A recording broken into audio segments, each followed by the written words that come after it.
중국이 쥐고 있던 히토류 권력이 실제로 흔들리고 있다는 사실, 아직도 실감이 잘 안 되실 겁니다. 불과 몇 년 전까지만 해도 몽골의 광산은 중국 기업의 사실상 소유물에 가까웠고, 몽골은 땅만 내주고 조건을 받아들이는 입장이었습니다. 하지만 2026년 지금 이 구조는 완전히 깨졌고 중국은 밀려났으며 그 자리에 한국이 들어섰습니다. 자원부국이 자원빈국에게 자기 땅의 가치를 판단해달라고 맡긴 상황, 이건 단순한 협력 수준이 아닙니다. 이건 조용하지만 분명하게 시작된 세계 자원전쟁의 규칙 변화입니다. 이제 왜 이런 선택이 나왔는지, 그리고 이 변화가 어디까지 이어질지 차근히 이야기해 보겠습니다. 불과 3년 전만 해도 몽골의 주요 광산 채굴권 대부분은 중국 기업들이 쥐고 있었습니다. 몽골은 히토류뿐 아니라 구리, 철광석, 석탄, 리튬까지 자원이 풍부한 나라지만 바다가 없는 내륙국이라는 구조적 약점 때문에 중국에 의존할 수밖에 없었죠. 광물을 캐도 중국 철도와 중국 항구를 거쳐야 했고 가격과 물량, 조건은 항상 중국이 정했습니다. 이 구조에서 몽골은 선택권이 거의 없었습니다. 중국 기업들은 개발을 명분으로 광산을 운영했지만 환경 기준은 느슨했고 지역 훼손과 오염 문제가 반복됐습니다. 몽골 국민들 사이에서는 자원은 빠져나가는데 나라에 남는 건 거의 없다는 불만이 계속 쌓였습니다. 여기에 결정적인 변화가 겹칩니다. 중국이 히토류를 단순한 산업 자원이 아니라 정치적이고 전략적인 무기로 사용하기 시작한 겁니다. 히토류가 아주 조금이라도 들어간 제품까지 수출 허가 대상으로 묶으면서 통제 수위를 크게 끌어올렸습니다. 히토류는 이름만 보면 희귀한 흙처럼 느껴지지만 사실 땅속에 거의 없는 자원은 아닙니다. 문제는 이걸 캐내는 데 있는 게 아니라 캐낸 뒤에 어떻게 쓰느냐에 있습니다. 여러 원소가 뒤섞인 상태를 고순도로 분리해야 비로소 산업에서 쓸 수 있거든요. 이 정제 기술을 중국이 사실상 독점해왔습니다. 전 세계 히토류 정제의 대부분이 중국에서 이뤄졌고 그래서 중국은 광산을 가진 나라들 위에 군림할 수 있었습니다. 몽골 입장에서 이 구조는 점점 위험해졌습니다. 광물을 캐서 중국으로 보내도 중국이 수출을 막아버리면 현금 흐름이 바로 끊깁니다. 자원을 팔아도 돈이 돌지 않는 나라가 될 수 있다는 불안이 커졌습니다. 이 시점에서 몽골 정부는 결단을 내립니다. 전략 광물은 국가가 직접 관리하겠다고 선언했고 기존 중국 기업들이 가지고 있던 채굴권을 전면 재심사하기 시작했습니다. 2026년 현재 유효기간이 끝난 중국계 채굴 라이선스 상당수가 연장되지 않았습니다. 공식 사유는 환경 규정 미준수와 전략 자산 보호였지만 사실상 중국 중심 구조에서 벗어나겠다는 정치적 선언에 가깝습니다. 여기서 자연스럽게 질문이 나옵니다. 중국을 밀어냈다면 그 빈자리는 누가 채울 것인가라는 질문이죠. 히토류는 캐는 것보다 판단하고 정제하는 기술이 핵심인데 몽골엔 그 기술이 없었습니다. 이때 등장한 나라가 한국입니다. 히토류 매장량은 거의 없지만 분석과 정제 기술을 꾸준히 축적해온 나라입니다. 몽골은 중국 대신 한국을 파트너로 선택했습니다. 2025년 말 울란바토르의 한몽 희소금속 협력센터가 문을 열었습니다. 이 센터에는 수십 종의 최첨단 분석 장비가 들어섰고 이 장비를 다루는 인력은 전부 한국 기술진입니다. 몽골 전역에서 캐낸 광물이 이곳으로 모입니다.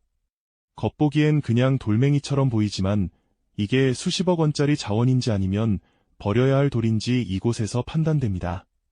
이 판단 권한을 몽골은 한국에 맡겼습니다. 자기 나라 자원의 가치를 외국 기술에 맡긴다는 건 매우 이례적인 결정입니다. 그만큼 중국을 더 이상 신뢰하지 않겠다는 의미이기도 합니다. 왜 하필 한국이었을까요? 첫 번째 이유는 중국의 히토류 무기화입니다. 중국은 히토류를 통해 상대국 산업 전체를 압박할 수 있다는 걸 이미 보여줬습니다. 두 번째 이유는 몽골의 제3의 이웃 전략입니다. 몽골은 북쪽의 러시아, 남쪽의 중국이라는 두 강대국 사이에 끼어 있습니다. 한쪽에만 의존하면 언제든 정치적, 경제적 압박을 받을 수밖에 없는 구조입니다. 그래서 몽골은 오래전부터 미국, 일본, 한국 같은 제3의 파트너를 찾고 있었습니다. 그중 한국은 기술은 강하지만 정치적 압박을 가할 힘은 제한적인 나라입니다. 몽골 입장에서는 기술은 필요하지만 위협은 덜한 파트너였던 겁니다. 세 번째 이유는 기술력입니다. 히토류 전쟁에서 진짜 승자는 땅을 가진 나라가 아닙니다. 그 땅의 가치를 판단하고 정제하고 산업으로 연결할 수 있는 나라입니다. 히토류 원광은 가격이 낮습니다. 하지만 고순도로 정제된 히토류는 같은 무게라도 가격이 수십 배로 뛰어오릅니다. 이 차이를 만드는 게 바로 정제 기술입니다. 히토류는 성질이 비슷한 원소 17개가 뒤섞여 있어 분리가 매우 까다롭습니다.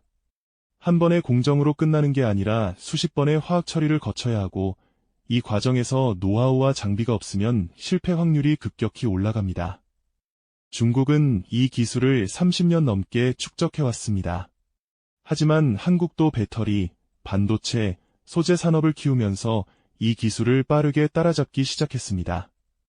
한몽 희소금속협력센터는 그 기술력을 실전에 적용하는 시험장이기도 합니다. 이 변화는 글로벌 공급망 재편과도 맞물려 있습니다.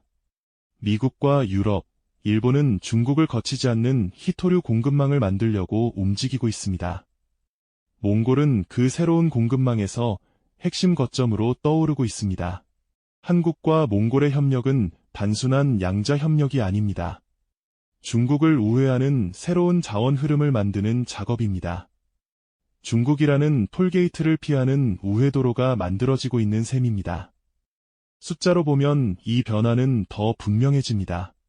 한국 정부는 수년간 수십억 원 규모로 센터 운영과 기술 지원을 이어가고 있고, 몽골은 부지와 인프라를 무상 제공하며 전폭적인 지원을 하고 있습니다. 민간 기업들도 발빠르게 움직이고 있습니다. 자원, 물류, 통신, 건설 기업들이 몽골과 협력을 확대하고 있고, 히토류뿐 아니라 구리, 리튬 같은 다른 전략 광물로까지 범위가 넓어지고 있습니다.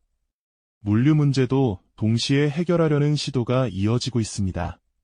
항공운송과 북쪽 철도 루트를 활용해 중국을 거치지 않는 수송망을 단계적으로 구축하고 있습니다. 이 모든 변화는 하루아침에 완성되지 않습니다. 광산 개발, 정제 시설 건설, 물류망 구축까지 최소 수년은 걸립니다. 하지만 중요한 건 이미 방향이 바뀌었다는 점입니다. 자원전쟁의 판이 이동하고 있습니다. 중국 중심 구조에서 벗어나 여러 나라가 역할을 나누는 구조로 재편되고 있습니다. 이 변화는 우리 일상과도 깊이 연결됩니다. 전기차, 반도체, 방위산업, 에너지 산업까지 히토류가 들어가지 않는 분야는 거의 없습니다. 공급망이 안정되면 가격 변동성도 줄어들고 기업들은 예측 가능한 생산을 할 수 있게 됩니다. 이건 결국 소비자 가격과 일자리 문제로 이어집니다. 역사를 돌아보면 비슷한 장면이 있었습니다. 2010년 중국은 일본과의 외교 갈등 속에서 히토류 수출을 제한했습니다. 그 결과 일본 산업계는 큰 혼란에 빠졌습니다. 이 사건 이후 일본은 탈중국 전략에 나섰고 공급처 다변화와 재활용 기술 개발에 10년 넘게 투자했습니다. 지금 일본은 당시보다 훨씬 안정적인 구조를 만들었습니다. 한국은 그동안 상대적으로 준비가 늦었습니다. 하지만 몽골과의 협력은 그 시간을 단번에 압축할 기회가 됐습니다. 늦게 출발했지만 빠르게 따라잡을 수 있는 길을 찾은 셈입니다. 투자 관점에서도 이 변화는 중요합니다. 히토류 정제 기술, 소재 기술, 물류 기술을 가진 기업들의 가치가 달라질 수 있습니다. 단기 이슈가 아니라 장기적인 구조 변화로 봐야 할 이유입니다.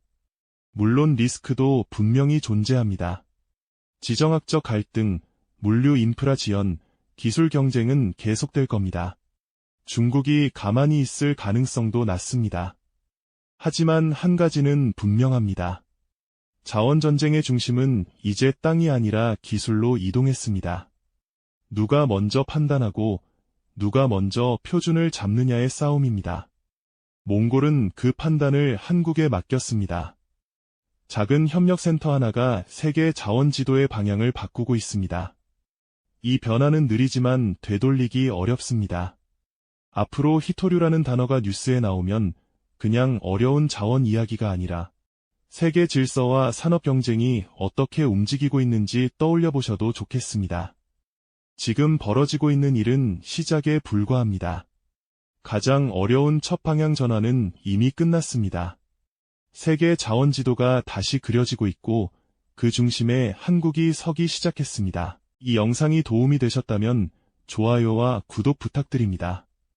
여러분의 응원이 제게 큰 힘이 됩니다. 다음 영상에서도 더 유용한 정보를 공유하겠습니다. 감사합니다.